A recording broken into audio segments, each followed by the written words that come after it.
saya memutuskan untuk menyatakan berhenti dari jabatan saya sebagai Presiden Republik Indonesia. On May 2017, Indonesia will mark the 19th year anniversary since the fall of Suharto's new order. Suharto ruled Indonesia for 32 long years, an era that saw a massive transformation in our society, but was also filled with massive human rights violations.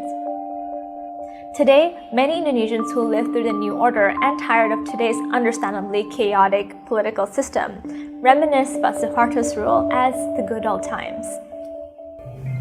These sentiments are sometimes shared by today's younger generations, who consider such a time as a time where Indonesia's sovereignty was supposedly respected and order reigned.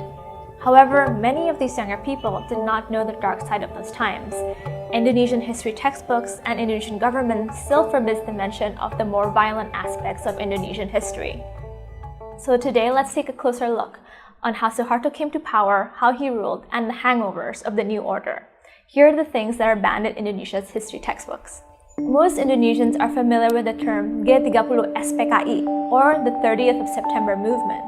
The government version of the events is that the PKI, or the Indonesian Communist Party, attempted a coup against then-President Soeharto. But this is a version of history most serious Indonesian and foreign scholars consider dubious at best, and outright propaganda at worst. The coup, many assert, was actually masterminded by Suharto himself as a way to end President Sukarno's 20-year reign. This was not an overnight coup. It was finally completed on March 1966 through what is called Super Semar, Order of March 11th, which gave the authority to Suharto, then a lieutenant general, to take whatever measures he deemed necessary to restore order to the chaotic situation. What the textbooks did not mention here is that the order doesn't appear to be authentic, and in fact there are numerous versions of the order. The Sukarno family even alleges that the official version was fake, to give Suharto authority he was never actually given. After this, Sukarno was sent into exile and died a lonely, broken man on Buru Island. But things have just started for Suharto's new order.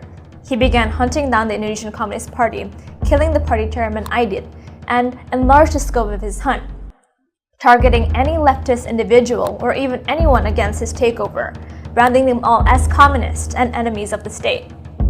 The intensity of the government's approval of this plan led to a massive bloodbath across the archipelago. Murder was so rampant that eyewitness reports said the rivers often ran red with blood, and one of the key executors of this plan, Saru Edi Wibowo, estimated that this resulted in around 3 million deaths. For those not executed, tens of thousands of others were held as political prisoners, detained without trial for decades and tortured. Even some of Indonesia's most beloved literary figures, such as Pramoedya Anantatur and Sitor Situmorang, were caught up in this groundswell. Many women activists were also detained, raped, and tortured. From this point on, this supposed attempt to restore order became state-sanctioned crimes against humanity, killing former independence war heroes, community and thought leaders, as well as anyone who would stand against Suharto's takeover. To this day, the government and many Indonesians either don't know or are still in denial of this incident.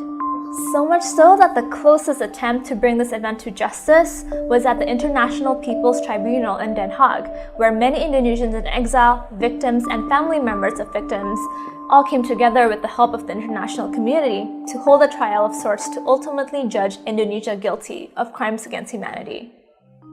Until today, this propaganda of fearing communists still exists.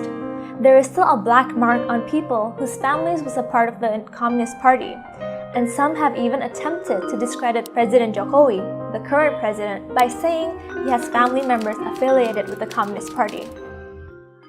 Aside of this genocide, Suharto's legacy exists in nepotism and corruption. As Suharto became the president, he solidified his grip on power by filling his cabinet and central government positions with those loyal to him, and Indonesia became a highly centralized state, such that even mayors and governors were dependent on Suharto's favor. Thus, for those who think Suharto's time was a bastion of peace and prosperity, it's hard to find evidence of that, even in terms of economic growth. Here is the gross domestic product, or GDP, of Indonesia when Suharto took office, and this is where it was when he was forced to step down. Here's Indonesia's economic growth after this downfall. Yeah, there's a stark difference there. Besides his violent takeover, let's not forget the other parts of Suharto's legacy. He led a continuous, brutal military campaign rife with human rights violations against Indonesians in Papua and Aceh, and formerly East Timor. Yet, none of this were taught in our history textbooks. I certainly didn't learn them in my classroom. So next time, when someone says things were better under Suharto, ask them for who and in what way. I personally think it's time that all Indonesians know what really happened in our past, the good and the bad. The government thinks our nation cannot handle the truth yet. What do you think? Give us your opinion.